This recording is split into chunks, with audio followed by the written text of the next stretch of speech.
We are recording. So good morning, Miss members and followers. Welcome to another of our fortnightly live sessions this morning.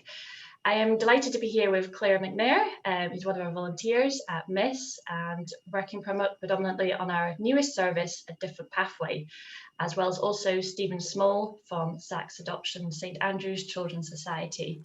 So thank you very much for coming on this morning, Stephen. Really appreciate You're welcome. Thank you for inviting me. Thank you. So firstly, I'd like to say a big thank you to everyone who completed the When Trying to Stop survey. This has led to the rebrand of the name, A Different Pathway, which we're very excited to announce. And we've also identified some key areas which we'd really like to work on over the next few months and provide you support with as well. So our aims will be to start producing support packs, which we're going to start a trial on over the next couple of months, and then also an online support group for you guys to come on, openly chat, talk about how you're feeling, and ensure that you feel that you're in a safe place where there's no judgment, there's no opinions as well. Now, Miss started this relatively new service following from your feedback, following from support groups, one-to-one. So very much hope that this is something that you find helpful. And yeah, it's always work in progress, isn't it? It is indeed. So open to any thoughts and ideas as to how we can help on that side too. So for this service, A Different Pathway, many women and couples will try to get pregnant again following from a miscarriage, and potentially keep trying even through multiple losses as well. Now, statistically, the majority will eventually have a rainbow baby in their lives, but for some women and partners who will also come to a point where they wonder if they should stop trying. Now, this can be a difficult and a lonely place, even with the miscarriage community, and it's also not talked about very much. Similar to miscarriage as well, it's a very taboo subject. So today, our speaker for today, we would like to hear about a different pathway. So we'll hope that we can answer any of your questions. Feel free to add them in the comments box, that's absolutely fine. And it may be something that you maybe want to explore a little bit more, find some more details on, but hopefully this will give you a bit of an idea about what to expect. So I'll pass you now on to Claire, who's going to ask you some of the questions to Stephen. And like I said, if you have any, feel free to add them in the comments box. We're more than happy to answer them at the end. Thank you. Hi, Stephen. Well, we know your first name, so if you wouldn't mind telling us your name and about what you do in your role in Yes. the service. Okay, yeah, my name's Stephen Small. I'm the Chief Executive Officer of St Andrew's Children's Society, which is a voluntary adoption and fostering charity that's based in sort of really the east of Scotland. We have our main office in Edinburgh, and we have another office in Aberdeen. So our kind of area of coverage is really roughly, and it is roughly because sometimes we go a bit beyond it, but roughly a 60-mile radius of Edinburgh. So it's really from the English border straight up, right up to really Moray Coast. And we have a worker based in Moray, so we are able to cover a bit more towards the west, so over to Inverness and into bits of Highland. So we're covering really Tayside, the Angus, Perth and Kinross, bits of Highland, as I say, Fife, and really across to the west of Scotland, as far as really the other side of Glasgow from Edinburgh, so the kind of into Renfrewshire, the Ayrshires, into those kinds of areas, Clarke, Manning. The reason we have a restriction on our sort of geographical coverage is simply because when we help children to become parents through adoption, it really requires us to be very clear to them that we're there as a support to them, and we will. And I'll say a bit more about support later because I think that's something you maybe want to hear about. Yeah. But really, in order to be able to provide the kind of support that families need as their child grows and they grow as a family, we need to be accessible to them. So we always say if it's about roughly 60 miles from where we're based, we can support families. Just also, I suppose, to say that we are the oldest adoption agency in Scotland. We're about to celebrate our centenary in 2023. So we have been around a long time, and our work has changed. And I mean, I'm sure a lot of you will have heard recently about what's being termed as forced adoptions, and adoptions that happened in the 40s, 50s and 60s, where children were really removed at birth from what were deemed at the time by society as unsuitable mothers. So single parents, women who were having children out of wedlock, as it was referred to then, and very much a societal view that that wasn't the right thing for children and that we had to help those women and rescue those babies. Adoption is a very different thing now, and I think what we've learned, I mean, our agency was working right through that period, and I was recently looking at our archival materials, partly because of our centenary coming up, and what struck me was that actually we managed to support many women to keep their babies, and we weren't just removing children for adoption, that we gave financial support, we gave living accommodation to people, we set them up with jobs and things so that they were able to look after their children, which was still flying in the face a bit of society's views about whether that was the right thing. So yeah, a very long established organisation. I've been involved for, this is coming up for 28 years, so I've been around a long time in adoption, and although I haven't adopted myself, I have experienced through those who we have placed children with the highs and the joys and the challenges of adoption. And I think when people get to a stage in their lives where they want to consider adoption, our job is to really give them as much information as possible about what those challenges are, but also alongside that, what the joys of being a parent through adoption can bring to you. Well, the next question was, can you explain a bit about the organisation? Yes. So I think you covered quite a bit there, but yeah. Is there anything else that you feel that our members would need to know about your organisation that might be able to help them? I think one of the things I wanted to say when you first invited me along to talk to yourselves and to your members, obviously I had a look at your website, and I must say I was very impressed by your website, because I think what you're doing in some ways kind of echoes a bit the kind of work we're trying to do with people who are considering how they're going to become a family through life, and what's happened in their lives to that point that means that they are now thinking about adoption. What you're doing, I think, is offering a place for people, a safe place, both in terms of Miss as the wider organisation, and I think in the different pathways that you're just launching, you're offering a place for people really to kind of think about, well, what has happened, what impact has that had on myself, on my partner, on our wider family members, and where do we go that would bring us some kind of positive outcomes for ourselves, and manage to kind of, if you like, put those difficult experiences of miscarriage in their place in our lives and allow us to move forward in some way. So I think, hear quite often from couples who come to us, and single people who have often gone through sometimes quite extensive fertility treatment, and a proportion of those people will have suffered miscarriage, sometimes more than one miscarriage during their time, and lost a child as a result of that. And I think what we find is, by the time they come to an organisation like St Andrew's Children's Society, they are sort of, apart from all the other emotional issues that they're still trying to kind of come to terms with, they're a bit fed up with feeling done to and medicalised and seen in a medical form and in a medical format, and that often, they tell us, makes them feel quite powerless, that there's not a lot they can do, that it's medical people that are driving their wishes to be parents, and are sometimes feels like they're thwarting that, or whatever. And what they say is, when they come to an organisation like ours for adoption, it becomes, it's like a weight is lifted in some respects, because what they're able to say is, actually going through a process of being assessed for adoption, to a great extent, gives us control back in our lives, gives us power in our lives to make decisions that actually we can be proactive and that we're not just sitting kind of being done to. And I know that sounds a bit crude, but that's often the way that people put it. So, and we would encourage that, because what we're saying is this is a way of us helping you explore how you can move forward from sometimes very difficult, challenging, upsetting experiences and losses.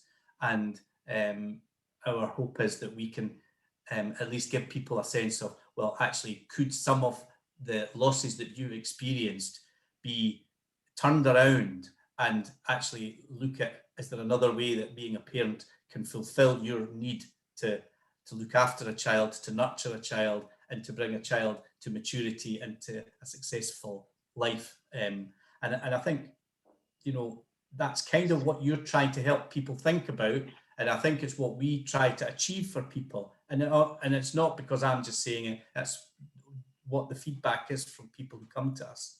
So essentially, our adoption service, and I'm concentrating mostly on adoption. We also do foster care, but you know, I can talk about the differences if people wanted to hear about that. But I know that for most people who have been through fertility treatment and who may have lost a child through a miscarriage, then adoption is probably the option they're more interested in, because it is about a lifelong permanent commitment to a child that legally becomes your child in time. So yeah, our services are generally focused on events like this, being able to reach out to people who we think may be considering adoption. We try, so it's about recruiting potential adopters for children. It's about preparing them and training them and giving them the information that they need. And it's about assessing them. And so that's about exploring, what is it about you, about your personality, about your partnership as a couple, if you're a couple, that actually makes you think that you are in a position now to parent a child through adoption. One of the things that we would say is that, as I've already alluded to, adoption brings great joys and challenges. And one of the things we do when we're preparing people who are thinking about adoption is we get adopters along to come and speak to prospective adopters to say how they found the process, because the people have in their head that it's quite a daunting, long, intrusive process to be approved as an adopter, how they experienced that, and what are the joys and the challenges that they've experienced through parenting, through adoption.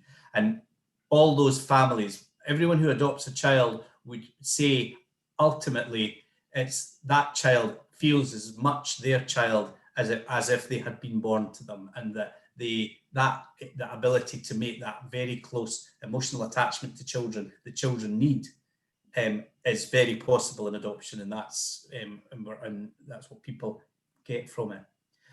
I know I'm going on a bit, but I suppose what I would also say is that one of the things that we kind of need to let people know is that we place children across the range, really. I mean, we place sometimes newly born babies who are born to people who, for whatever reason in their lives, are not in a position to parent their children.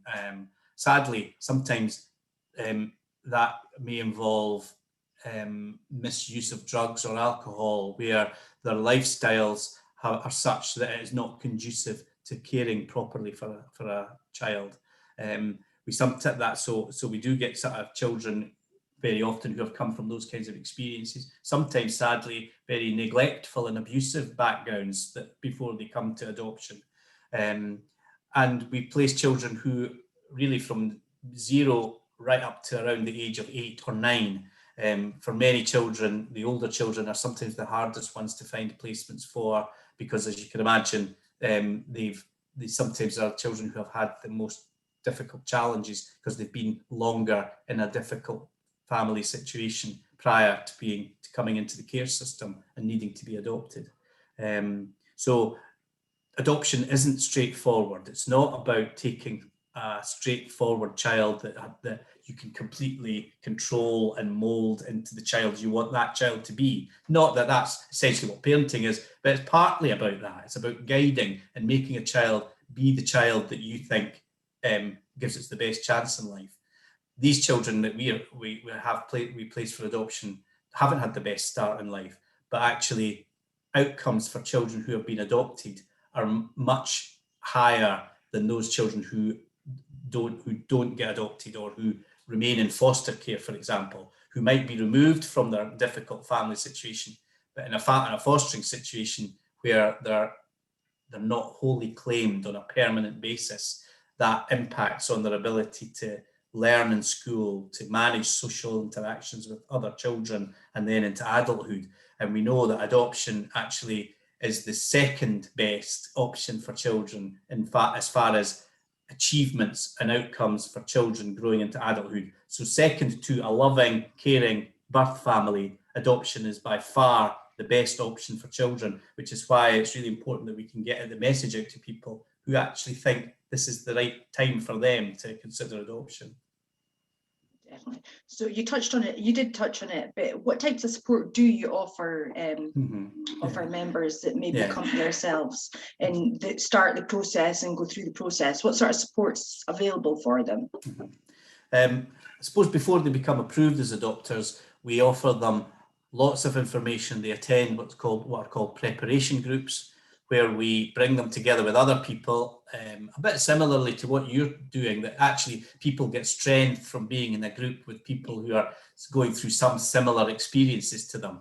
So we do that and we bring them together, we give them lots of information about the kinds of children that we place, about the emotional needs. And I would say particularly pertinent to your listeners perhaps, we focus quite a bit in our preparation on loss and the impact of loss on people, on ourselves, as adults, and on children who experience loss through removal from birth family and all that goes with that.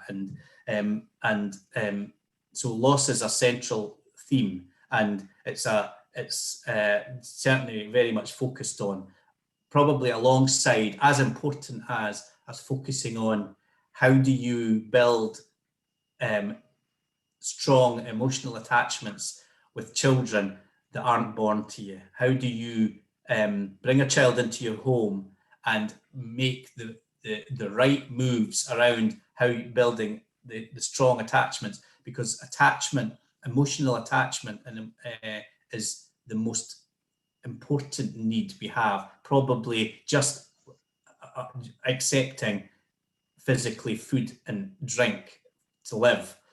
Humans need close attachment relationships with other humans, and children are very helpless in that respect, and that they should expect that to come without condition. And for some of these children, it hasn't been a feature of their lives in their very early years. And early years, as a lot of people, as you all will probably know, are our most important years from the point of view of forming our personalities and our emotional well-being. So children really need that to be able to do that work in an attachment process. So once people have all this information about loss, separation, attachment, sometimes looking at issues of neglect and abuse of children prior to them coming to adoption, they would then go into what's called a home study, where a social worker starts to visit them regularly. And over the last year, a vast majority of our visits have been done in this format, but under normal circumstances, we would visit people in their homes, and over a period of really about 6 months, between 6 months and 9 months, we visit regularly. We talk to people about things like, tell us about your experience of childhood and how you grew up, what your family was like, the family you lived in and were brought up as a child. What was that like? Because actually, to a great extent, that guides what you might be like as adoptive parents, or what certainly gives you ideas about what you would do and what you wouldn't do as a parent yourself. Look at areas of that. We look at areas of how your relationship works. If you're in a couple, what makes your relationship strong? What are the challenges in your relationship, and how do you manage those things? So it's all about helping people think about what is the strength of their application that they think puts them in a good place to be able to parent a child coming in from somebody else who has given birth to them. That's a challenge. That's a hard thing to do, but actually it is achievable, and we help people think about all of that. If going through that process, we have come to a joint decision that they do want to adopt, and that they have the skills, the energy, the time, then we present them to what's called an adoption panel, which is an organisation, a part of our organisation that helps us approve prospective adopters. And 99% of people who go to that panel do get approved as adopters. So if there were ever issues that we thought might make adoption not right for you, we would be talking to you very early about that, and you wouldn't be taken along the whole path if we didn't feel it was the right thing for you.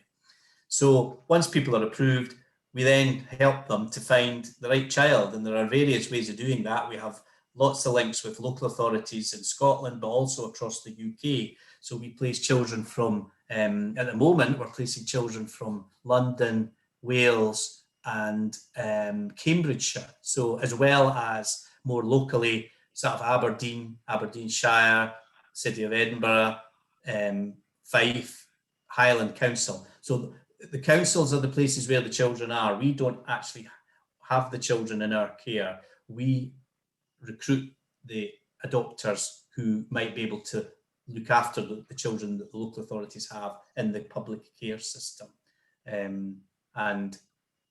So when we make the links, there's what's called Scotland's Adoption Register. So once you're an approved adopter, you can go online and start looking at children. The children are online as well.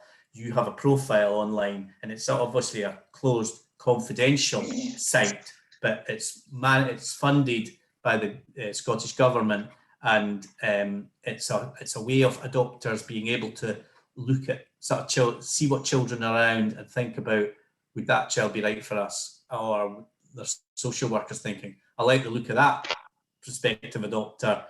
I wonder if they'd be interested in this child. And so it's like a matching and linking. Not quite Tinder, but do you know what I mean? It's a similar way of linking people together. Yeah. So we assist people through that process, and then once the child has been chosen, we assist them to get to know that child. So it's a process of introductions and visiting the child in their foster home, building up a relationship with the child, and then eventually the child moving to their home. And once the child's in their home, our support to them is very much focused on the practicalities and the realities of parenting this new child in your life. And so things like we offer sort of one-to-one support sessions, and we do with a lot of our families a technique called therapy, which is really helping people to build the skills to develop the emotional attachments I was talking about earlier. So do you know how you have, if you are caring for a child that is born to you, you just automatically build that emotional attachment by peekaboo games, by close cuddling, all those things that you do that would nurture a child and make a child feel safe and secure. For these children, you have to do that much more consciously. And so we give people some of the skills and they are skills because you, as an adult, you're not used to thinking that you would be doing that consciously, of sort of actively playing around and being playful with a child. But we tell them that those are the ways that actually very simply you build attachments. So just those very close sort of intimate relationship building with children, we help people to do that, and it gives them a lot of confidence in their parenting and helps put everything else in context, really. We have support groups where people who have adopted children can meet others and have a chat about how things are. We provide training events for people. So, for example, our most recent one was on parenting teenagers, and I think I would say anybody probably would sort of benefit from attending a group on parenting teenagers, whether the child's born to you or adopted. but I think for adopted children, there's specific challenges around, because quite often adolescence for adopted children is a time of reevaluating what happened to them. Why are they in this family and not in their birth family? So it's special help that the adopted families need to get through those what are already quite challenging years in adoption and adolescence.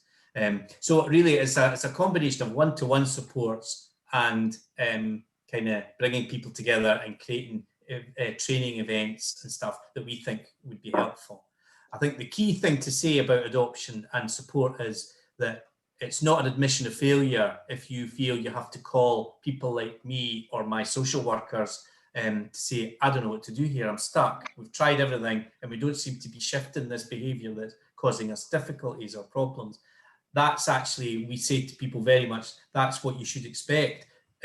These children will bring things to your family that weren't there before, and you won't know how necessarily to manage that or understand it, but we can help you piece together where this behaviour may be coming from and how you make it better. And so the message about support is that we're here to support the families that we help create for as long as they need it, and that includes adult adopters. So we have a lot of work with people who are in their 20s and 30s who are adopted, who might need to kind of talk through some of what that feels for them. They may even want to trace their birth family. So we help do that kind of work as well, where we sort of help them to, as safely as possible, reunite or at least make contact with the family that was lost to them in their early years. Sounds like there's a good support network there. Who can adopt then? Who can adopt or foster? I know we're not touching as much on the fostering, but who can do that? Yeah. There are very few rules about who is legally able to adopt. Really, the only one that is pretty clear is you have to be over the age of 21. So there's no upper age limit. And sometimes people think that there is. And sometimes people think that if they're getting to their 40s, they've missed the boat. And that probably in the old days was the case. It certainly isn't now, because what we see is that people have got long journeys to go often before they decide that adoption is right for them. And those long journeys can be as varied as the people who come to us. But we recognise that sometimes it could be career that kind of means that people put off trying for a child, and then when they do, it doesn't work and it doesn't happen for them. It could be that they have had fertility issues. We get some people who have had birth children who then come back and say, well, I'd quite like to adopt a child because I think we've still got space in our lives. So there's a myriad of people who can adopt, and there's no bar to being single. Single people adopt children. You don't need to be married as a couple, but what you need to do, I suppose, is prove to us that what you have is what we would regard as an enduring relationship. And that is, what are some of the things I was saying about what makes your relationship strong. We want to know what it is about this relationship that you think is going to last. Yeah. And it's not just how long you've been together. That is part of it, but it's not everything. It's about what are the qualities that you see in each other that you get comfort and support from going forward, that we think give you the strength to be able to parent a child through adoption. So there are no rules and no age. I mean, really what we're looking for, irrespective of somebody's age, is, do you understand, firstly, the difference of parenting through adoption to parenting in any other way, but also, do you have the time in your life to devote to what will be a demanding task, and do you have the energy? And people into their 40s and 50s often have energy in abundance, so it's not about chronological age. Yeah, thanks for that. So do you have any activities or events coming up that maybe our members can look out for, or we can look out for? What I would say is, if people are interested in looking at tentatively pursuing adoption as an option for them, then they should look at consult our website, because that gives sort of regular. We have a Facebook page as well where we give alert to events that are coming up.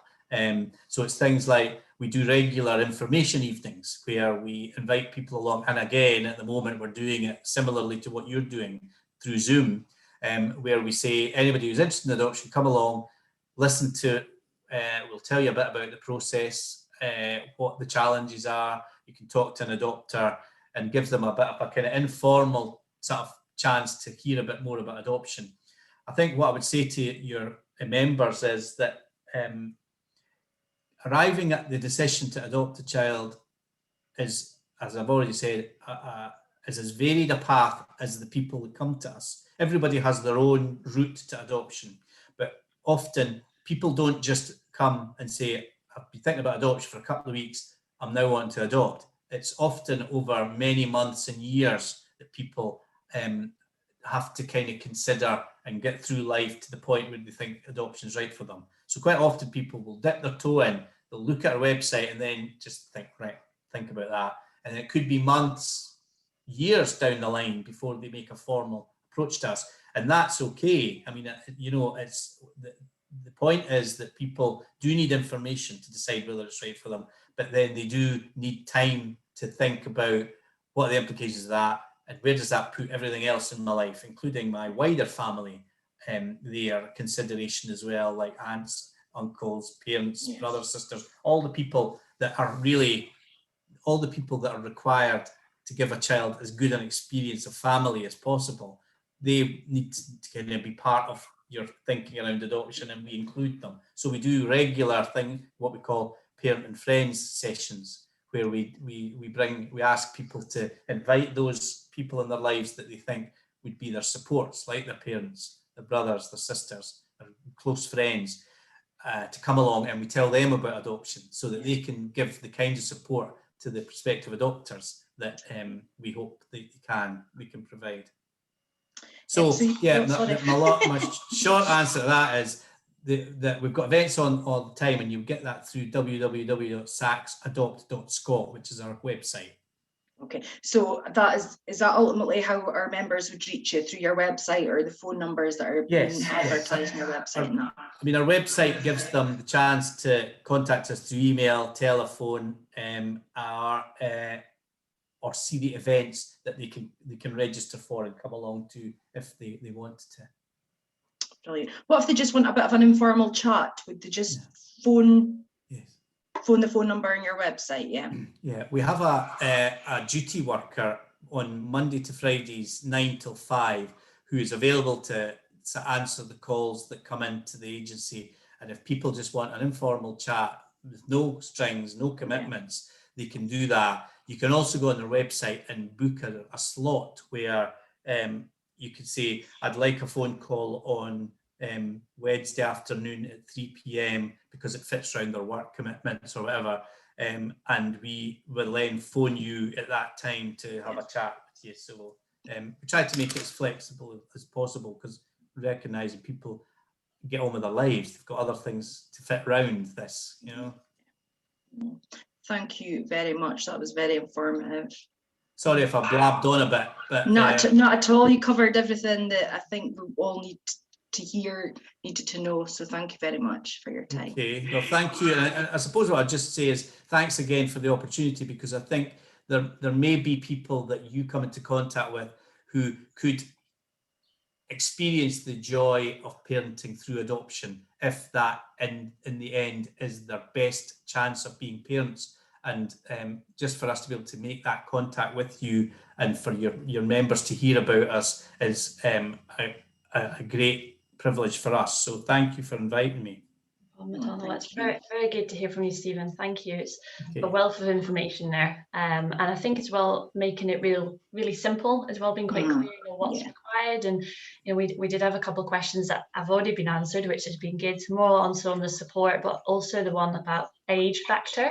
I think there seems to be that it's like you say, it's very much in the olden days that we seem to think that's fine, but I appreciate the members that have got in touch and message about that, so that's good to see.